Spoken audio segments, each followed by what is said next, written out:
The Ultra Greatswords are one of the strongest weapons that you can choose to wield in this game. If you're ever wanting to do some immense damage and some one-shot builds, this is the path you would like to take. Welcome back everyone to All Weapon Locations and Showcase. In this episode we're going to be doing the Ultra Greatswords, one of my favorite weapons to use in this game. If you're new to this series, I go through categories of the weapons of this game and show off how to get them, showcase their moveset, and show you every kind of detail you can think about of that weapon. If you enjoyed this series and find it helpful, be sure to give the video a thumbs up and comment below what kind of weapon you would like me to do next. I've heard a lot of requests for Greatswords and that's probably what I'm going to be doing next. In Dark Souls 3, there are 10 Ultra Greatswords located throughout the game that you can get in one playthrough. Any weapon from this category that you may choose can be used to your advantage and deal some immense damage. I appreciate all the patience for these kind of videos as they do take a lot of time to record, edit, commentate, and put together to make sure it's perfect for you guys. Thank you all for stopping by. I hope you found this video helpful, but without further ado, let's go ahead and get started.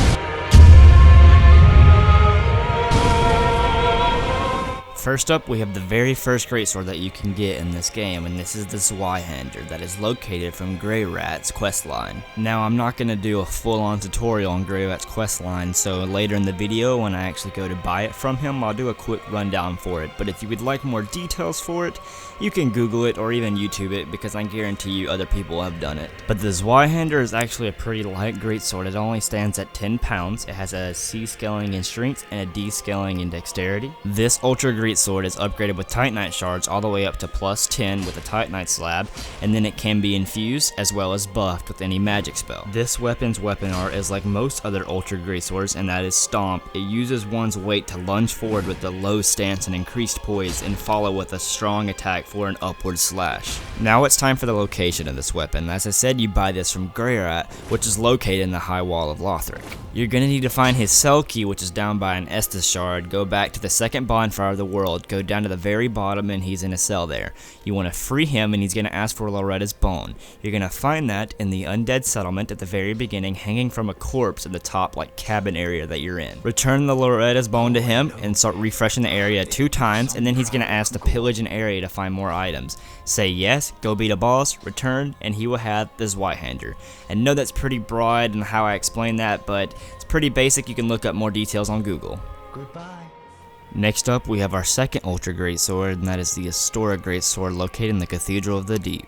This is the lightest of all greatswords as it stands at 8 pounds, so to me it honestly should be in the greatswords category. This weapon is upgraded with Titanite shards all the way up to plus 10, and it can be infused as well as buffed. This weapon has a C scaling in both strength and dex, so it is recommended to try out a quality build, as if you put a refined gem on it, it goes to a B scaling in both strength and dex as well. The weapon art for this weapon is Charge, which allows you to charge at an enemy with a quick strike, and the moveset of this weapon is no different than the rest of the Ultra Greatswords. It has no, uniqueness about it, which most of these greatswords are all the same when it comes to their actual moveset. I have yet to personally use this weapon, but I would definitely like to try it out now that I know that it has a B scaling in both strength and dexterity. I would like to try out a quality build, and especially since it can be infused or buffed, I might go with a quality intelligence build or something, because I've yet to do one of those. As I said, this weapon is located in the Cathedral of the Deep. You're going to come from the second bonfire, and it's pretty early in this level, so just follow the route that I go and you will get the Astora Greatsword.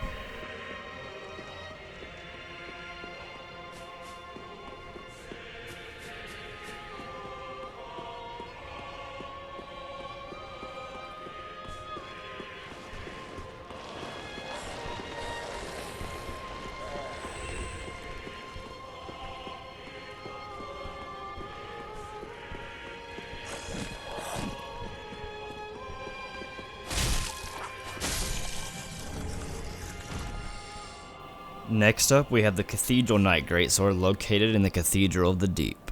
This Ultra Greatsword was wielded by the Knights of the Cathedral of the Deep.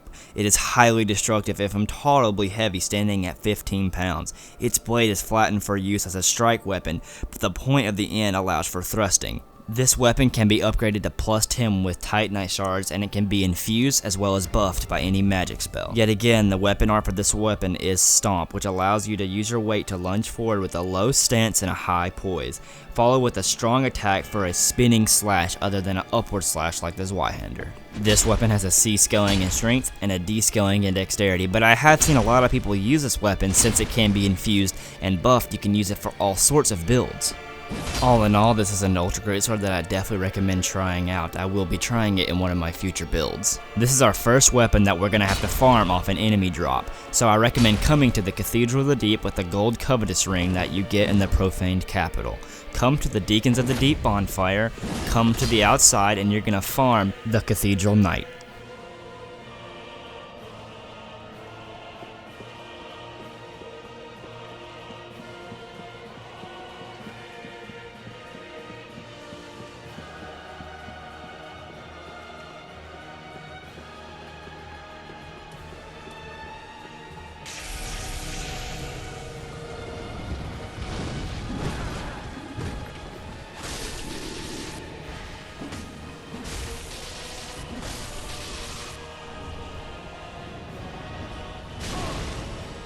Next up, we're going to the basics, the Greatsword that has been with us in all the Souls games. This weapon has traveled with us all the way back from Demon Souls all the way now to Dark Souls 3. And this Ultra Greatsword with its thick blade is one of the heaviest of its kind. It weighs at about 20 pounds. It's highly destructive, if intolerably heavy. There would appear there would be some credence to the rumors of this sword tested the true limits of human strength. This weapon is upgraded with Titanite shards all the way up to plus 10, and it can be infused as well as buffed. It has a C scaling in both strength and dex, so I recommend trying out a quality build with this weapon. This weapon art is the same as the Cathedral Knight Greatsword, as it is Stomp that uses its weight to lunge forward with a low stance and increased poise to follow with an attack for a spinning slash. This weapon is located in the Farron Keep, coming from the very first bonfire, the Farron Keep. It's really not too hard to find, so just go ahead and follow my route after I showcase the moveset, and you'll find the Greatsword.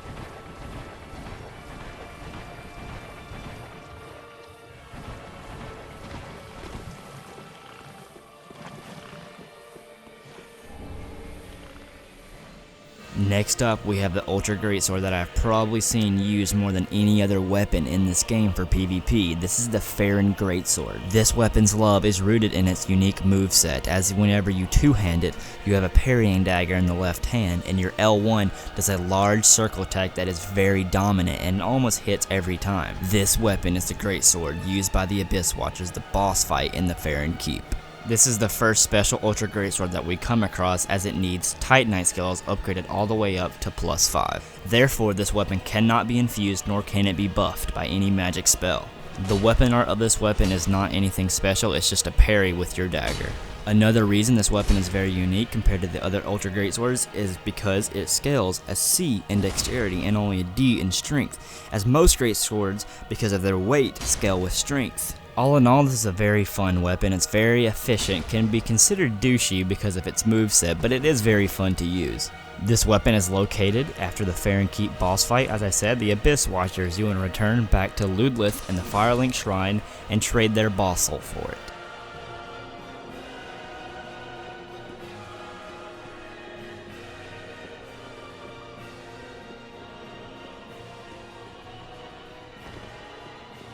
All that unkindled, and I am Ludlith. Look not in its substantiation with this. Oh, belike it is seen better days, but now, thy.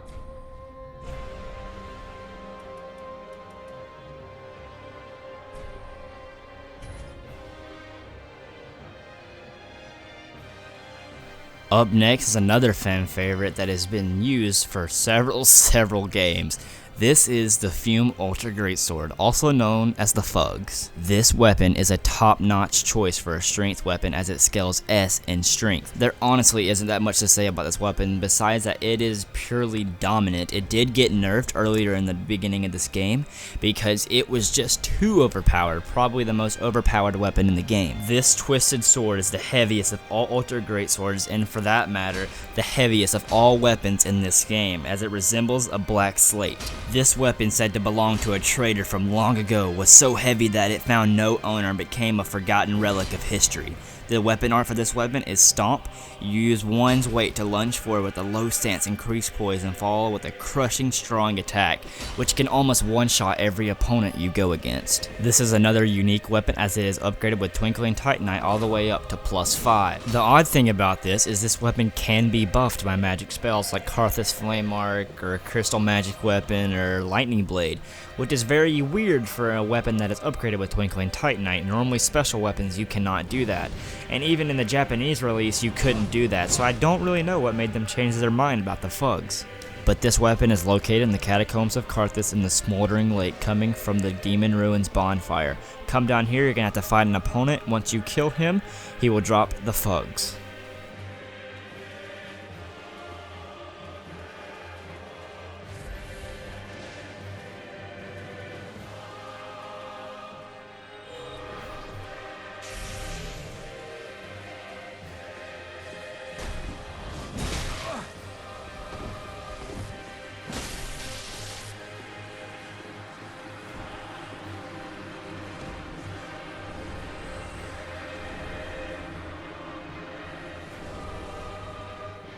Next up is the Profaned Greatsword, acquired from the boss of Pontiff Sulyvahn. A ceremonial sword held in the Pontiff Sulyvahn's right hand, representing the Profaned Flame.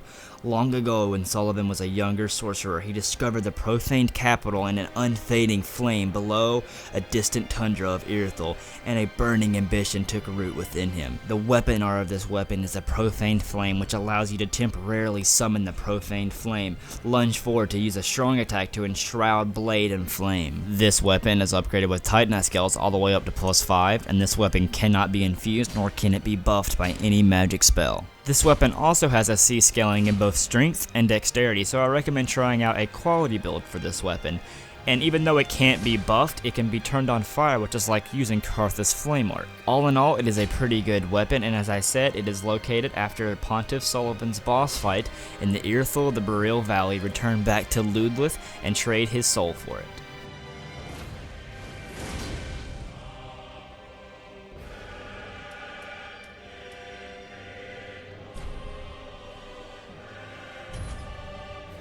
Next up is another weapon we're going to have to farm an enemy for, and that's the Black Knight Greatsword. This for me is one of the coolest looking Ultra Greatsword. I just love its design. The Black Knight weapons have been with us all the way back from Dark Souls 1 and still continue to be fan favorites. This Ultra Greatsword is wielded by the Black Knights who wander the lands, designed to face Chaos Demons. The Black Knights constantly faced foes larger than themselves, and this sword's unique attack greatly reduced enemy poise. This weapon is upgraded with Twinkling Titanite all the way up to +5, therefore it cannot be buffed nor can it be infused since it is a special weapon. This weapon fully upgraded has a C scaling in strength and a D scaling in dexterity, and since it can't be infused or buffed, I recommend just going for a pure strength build with a little bit of dexterity for that extra edge of damage. The weapon art is the default weapon art for the Ultra Greatswords, and that is Stomp, which allows you to lower your stance, increase your poise, and go for a heavy attack. This is another weapon that we're going to have to farm off an enemy, and I recommend doing it from the Untended Graves right after a Champion Gundyr boss fight. Come down here, you're going to go straight from a bonfire straight to one. Farm him. It only took me 3 times. Any kind of Black Knight weapon, I honestly get it pretty quickly, so it shouldn't take too long, but I do recommend coming here with the gold Covetous Ring. Go ahead and farm him real quick and you'll get the Black Knight Greatsword.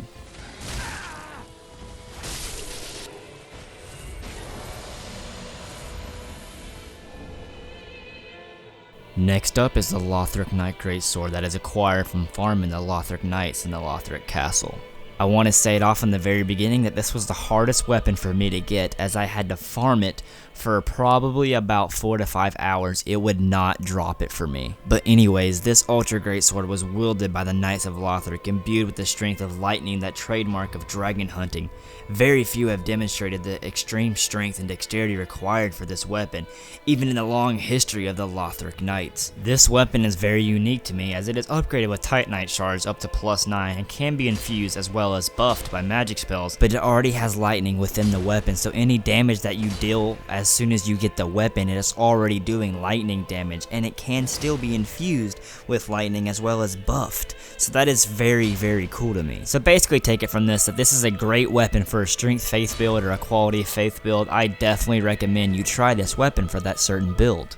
As I said, this weapon was very hard for me to get. I don't know if that has to do with the actual drop rate from the knights, or if I just had extremely bad luck. But you want to go over to Lothric Castle. I came from the Dragon Slayer Armor Bonfire, and go from that bonfire to the Sunbro Covenant. Now technically you can go to anyone that has this weapon, any of the Lothric Knights, but be careful that you don't get them confused with the one that has the straight sword Lothric Knight. You want to make sure you get the great sword. So this is the one I prefer. In the end, it is a really good weapon to use, and hopefully you get it a lot faster than I did. Last but surely not least is Lorian's Greatsword, located from the Twin Prince's Boss Soul. If you can't tell, this is the weapon that I had in the intro scene, so it is a really cool weapon as it turns on fire and has a pretty cool weapon art. This Ultra Greatsword of Lorian Prince Lothric's older brother casts in smoldering molten steel and stained black. Before Lorian embraced his brother's curse, he was a knight who single-handedly slayed the demon prince, but the victory eternally scorched his sword with flame. The weapon art of this weapon is Flame of Lorian. Lunge forward to transform smolder into flame and follow with a strong attack to launch a flame across the ground, which is what you saw me do in the intro video. This last Ultra Greatsword is yet again a special weapon, is upgraded with Titanite skills all the way up to +5, has a C scaling in strength and a D scaling in everything else, so it's pretty good for like a pyromancy build since it's based off flame. This weapon cannot be infused nor can it be buffed, but that's basically because its L2 move already buffs it with fire damage. As I stated, you get this weapon for trading the Twin Prince's soul back to Ludleth and Firelink Shrine. Thank you guys so much for watching. That pretty much does it for us. If you did find this guide helpful, be sure to give the video a thumbs up and subscribe for more Dark Souls 3 content on my channel. Also comment below what weapon I should do next. I saw a lot of people wanting to see Greatswords, so that's probably what I'm going to be doing next. And I'm also going to be trying to give you guys this weekly. It's really hard to do that since it does take a lot of time, and I'm working on other things like other builds and stuff. So it's hard to get that out weekly because it takes a lot of time and effort to put these videos together. But I appreciate all the patience for these videos and the support on them as well. The Greatswords Location video will probably take about 2 weeks to come out as well, just because there's a lot of Greatswords in this game, and I'm going to be gone this upcoming weekend, and that's pretty much when I mainly record, is Friday, Saturday, Sunday. That's pretty much what I did this whole weekend, is work on this video, but hopefully you guys find it helpful because that makes it all worth it. But thank you guys so much for watching. I hope to see you guys in another Dark Souls 3 video, and as always, this is not just a channel, it's a family, and I'll see you guys later.